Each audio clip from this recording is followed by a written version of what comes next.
તો આપણે આપણા ગટ્સને સ્ટ્રોંગ બનાવવા માટે પ્રોબાયોટિક લેવું ખૂબ જ જરૂરી છે અને પ્રોબાયોટિક વાળા ફ્રૂટ્સ તો આપણે લેવા જ જોઈએ, પ્રોબાયોટિક વાળી વસ્તુ આપણે ખાવી જોઈએ, પણ પ્રોબાયોટિક જેટલા જોઈએ છે એટલા એમાંથી ફૂલફિલ થતા નથી. તો હું તમને એક બેસ્ટ ઓપ્શન આપું છું. પ્રોબાયોટિકનું પ્રમાણ આપણી બોડીમાં જળવાઈ રહે એના માટે આપણે સિમ્પલી પ્રોબાયોટિક હર્બલ લાઈફનું જે આવે છે એ યુઝ કરીશું તો એનાથી આપણને ઘણી બધી રાહત થાય છે.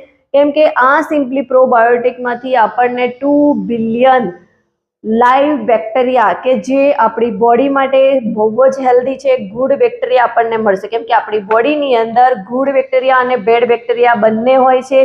ગુડ બેક્ટેરિયા આપણને રોગો સામે લડવાની શક્તિ આપે છે, બેડ બેક્ટેરિયા આપણી ઇમ્યુનિટીને સ્લો ડાઉન કરી દે છે. તો બેડ બેક્ટેરિયાનું પ્રમાણ આપણે ઓછું કરવાનું છે અને ગુડ બેક્ટેરિયાનું પ્રમાણ વધારવાનું છે. જો ગુડ બેક્ટેરિયાનું પ્રમાણ આપણે આપણી ખાવા પીવાની લાઈફસ્ટાઈલમાં ચેન્જ નહીં કરીએ તો એ વધતું જવાનું છે.